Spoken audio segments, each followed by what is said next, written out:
महाराष्ट्र नवनिर्माण सेनेचे नेते संदीप देशपांडे यांनी जम्मू काश्मीर येथे झालेल्या दहशतवादी हल्ल्यातील मृत्युमुखी पडलेल्या नागरिकांना श्रद्धांजली अर्पण करून काश्मीरमधील आर्थिक स्थिती आम्ही ढासळून देणार नाही असे वक्तव्य केले आहे।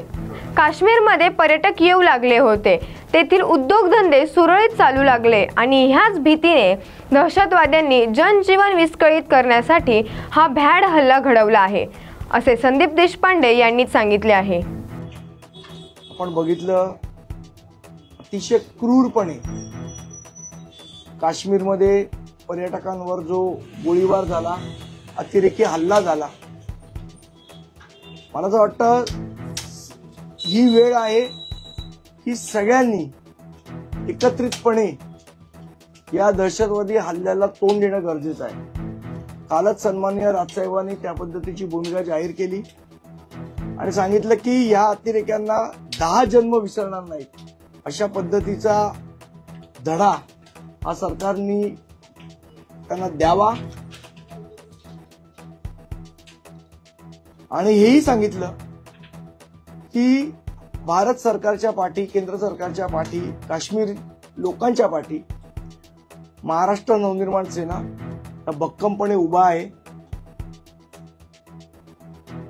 मॉरल सपोर्टच नाही।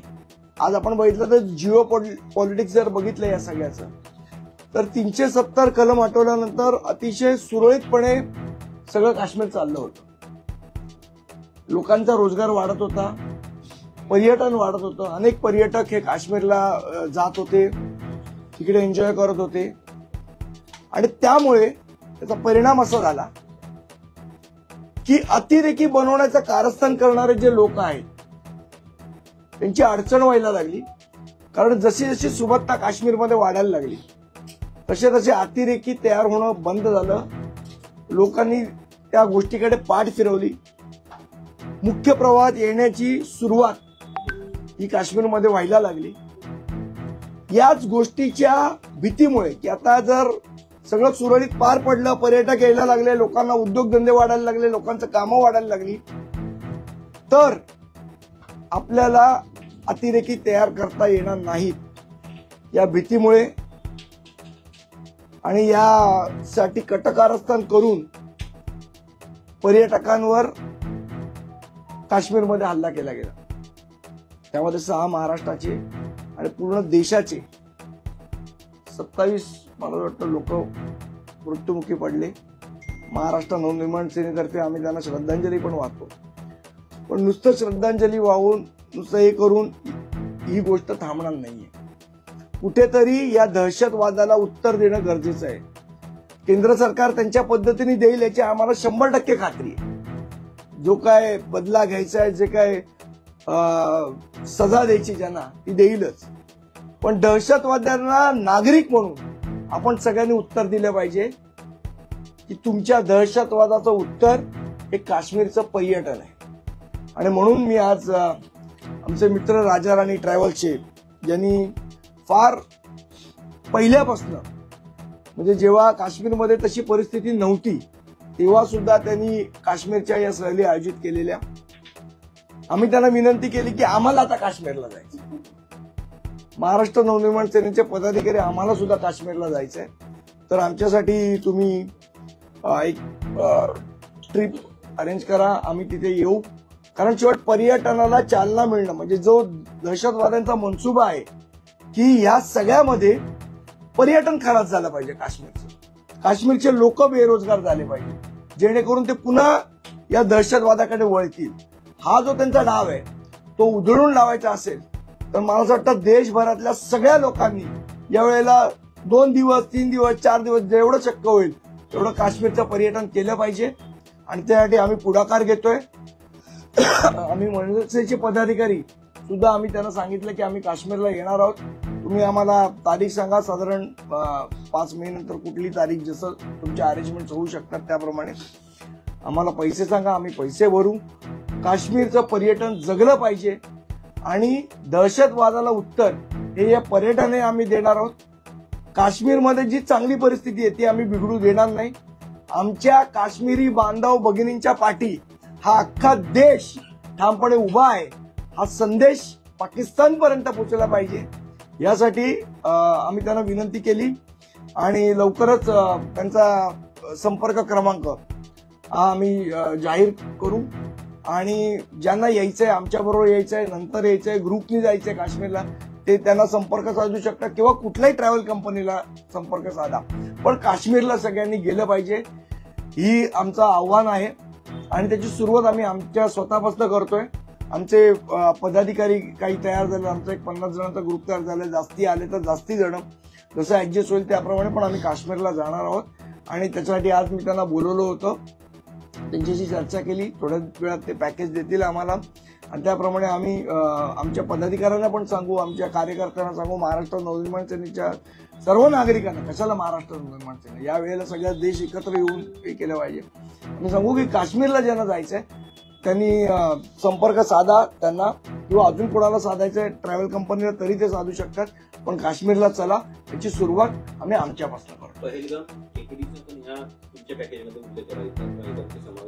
नाही, जिथे काश्मीरचे सगळे टुरिस्ट जातात त्या सगळ्या टुरिस्ट स्पॉटला आम्ही जाणार आहोत. ते जसे अरेंज करतील त्याप्रमाणे आम्ही सगळीकडे जाऊ. आम्ही काही कुठे जायला घाबरत नाही, कारण काश्मीर हा भारताचा अंग आहे आणि भारतात आम्हाला कुठे जायला भीती नाही वाटली पाहिजे, ही महत्वाची गोष्ट आहे आणि हाच संदेश आम्हाला द्यायचा आहे. पर्यटनाच्या दृष्टीने जो वाढलेला रेव्हेन्यू होता किंवा एकंदरीत आर्थिक परिस्थिती तो एकंदरीत डॅमेज करण्याचा हा प्रयत्न निश्चित. बघा, तुम्ही जर जिओपॉलिटिक्स बघितलं तर आज अतिरेक्यांना जी मदत कधीतरी व्हायची काश्मीर, ती आता बंद झाली. याचं कारण इन्फ्रास्ट्रक्चर वाढलं, उद्योगधंदे वाढले, लोकांना रोजगार मिळाला. मी कालच कुठल्या तरी चॅनलवर बघत होतो, एक काश्मीरी युवक होता, तो सांगत होता की माझ्याकडे एकच गाडी होती पहिले, टुरिस्ट गाडी, आणि आता ज्याप्रमाणे पर्यटन वाढत होतं म्हणून मी 2 गाड्या एक्स्ट्रा विकत घेतल्या हे पर्यटनासाठी म्हणून. आज तो सांगत होता की माझी याची अवस्था आहे की आता जर पर्यटन बंद झालं तर या 2 गाड्यांचे हप्ते कुठनं भरू, 2 गाड्या मी चालवू कशा. म्हणजे त्या पर्यटनावरच काश्मीर अवलंबून आहे. तेच बंद पाडायचा हा पाकिस्तानचा डाव आहे, अतिरेक्यांचा डाव आहे. तो डाव हाणून पाडायचा असेल तर देश म्हणून आपण एकत्र येऊन पर्यटन करायला पाहिजे आणि हेच दहशतवादाचं उत्तर असेल असं मला वाटतं की कुठल्याही प्रसंगात भारतातले सगळे नागरिक एक होऊ शकतात, हा संदेश पोहोचला पाहिजे. याची सुरुवात आम्ही आमच्यापासून. कालच्या हल्ल्यानंतर अनेक पर्यटकांनी त्यांच्या बुकिंग रद्द केलेल्या आहेत, अनेक पर्यटकांची घट झालेली असेल, म्हणूनच मी त्यांना, माझी सुद्धा त्यांच्याशी काल ही चर्चा झाली आणि म्हणून आम्ही ठरवलं की जर संदेश द्यायचा असेल की तुमचा मनसुबा कामयाब होणार नाही, दहशतवादाचं उत्तर आम्ही पर्यटनाने देऊ, हा जर संदेश द्यायचा असेल तर दुसऱ्याच्या घरात छत्रपती शिवाजी महाराज जन्माला यावेत असं नाही ना, स्वतःपासून सुरुवात करायला पाहिजे. मी नाही जाणार पण दुसऱ्यांनी जावं असं करून होणार नाही, म्हणून सुरुवात आम्ही आमच्यापासून करणार आहोत आणि आम्ही लोकांनाही आवाहन करतो त्यांनी सुद्धा काश्मीरला जावं. आपल्या सुरक्षा यंत्रणेवर, आपल्या सैन्यावर, आपल्या आर्मीवर, आपल्या लोकांवर, काश्मीरी आपल्या बंधू भगिनींवर विश्वास ठेवून सगळ्यांनी काश्मीरला गेलं पाहिजे, अशा प्रकारची आमची भावना आहे. सुरक्षा एजन्सीवर पण प्रश्न उपस्थित होते, कुठल्याही प्रकारचा फौजफाटा नव्हता. मला असं वाटतं सुरक्षेमध्ये काय लॅप्सेस राहिले असतील, पण आता जे कळलेत ते निश्चितपणे दुरुस्ती करायची सरकार. आज जर बघितलं तर महिला आणि लहान मुलांना सोडून देण्यात आलेलं होतं तुमच्या या, आणि पुरुषांना टार्गेट करण्यात आलं होतं. तर तुमच्या या सहलीमध्ये सगळ्यांचा समावेश असणार आहे की तुम्ही जे कोण येतील त्या सगळ्यांना वेलकम आहे. सगळ्यांना आम्ही सांगणार आहोत, ज्यांना यायची इच्छा आहे ते येऊ शकतात, कोणावर जोर जबरदस्तीला नाहीये, पण अगदी लहान मुलांपासून ते ज्यांना यायचंय ते कोणी येऊ शकतात. त्याच्यामध्ये काय असं जेंडर भेद केलेला नाही. अनेक नागरिक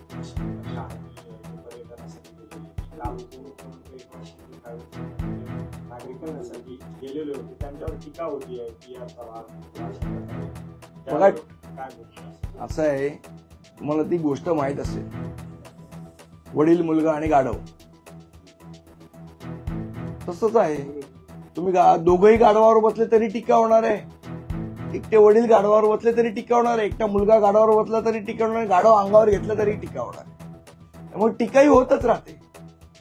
आणखी एक महत्त्वाची गोष्ट म्हणजे की असं लक्षात येतं की जे पर्यटक आता तिथे अडकलेले ज्यांना परत यायचं, सगळ्या ट्रॅव्हल म्हणण्यापेक्षा सगळ्या ज्या एअरलाईन्स कंपन्या यांनी हा अव्वाच्या सव्वा वाढवलेल्या आहेत आणि त्यामुळं खूपसे नागरिक आहेत जे तिकडे अडकून पडलेले. काही जणांना भीती वाटत असताना सुद्धा जास्त दिवस राहण्याची वेळ त्यांच्यावर आली, कारण त्यांची पिकनिक संपत आली होती. आता परतीसाठी जो वाढीव खर्च आहे तो त्यांना झेपणारा नाहीये.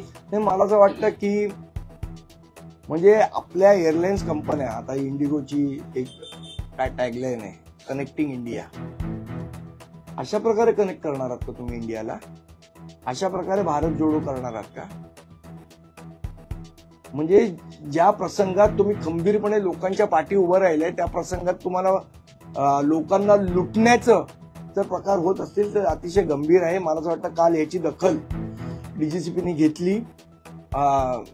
2 स्पेशल विमानं त्यांनी अरेंज केली. महाराष्ट्र सरकारने सुद्धा उड्डाण मंत्री आपले मुरलीधर अण्णांनी सुद्धा ती अरेंज केली आणि त्याचा मार्ग काढला. पण अशा पद्धतीने एअरलाईन्स कंपन्यांनी वागणं हे त्यांना शोभणारं नाही. त्याचबरोबर असं दिसून येते की सगळ्या म्हणजे मनाचे कायमच म्हणत आलेली आहे की पाकिस्तानशी खेळही नको आणि त्यांच्या कलाकारांना इथे एंट्री पण नको. परंतु कालपासून अनेक खेळाडू आहेत, अनेक माजी खेळाडू आहेत, मोठे नाव कमवलेले खेळाडू आहेत. सचिन तेंडुलकर पासून अनेक जणांनी पाकिस्तान बरोबर खेळाचे सुद्धा सगळे संबंध तोडले गेले पाहिजे आणि एंटरटेनमेंटचे सुद्धा सगळे संबंध तोडले गेले पाहिजे अशी वाच्यता करायला सुरुवात केलेली आहे. त्याबद्दल मला वाटतं उशिरा का होईना काही लोकांना जाग आली. काही नतद्रष्ट होते आपल्याकडे, त्या अग्रवाल सारखे, जे पाकिस्तानी कलाकारांना घेऊन चित्रपट बनवत होते. मला वाटतं त्यांना सुद्धा अक्कल आली असेल आता. या पद्धतीचे निरपराध लोकांना मारण्याचं काम हे लोक करतायत. या लोकांना कशाबद्दल आपण इथनं पैसे कमवून जाणार आणि तिकडे दहशतवादी तयार करणार का? भारतातनं पैसे कमवणार आणि तिकडे दहशतवादी तयार करणार का तुम्ही?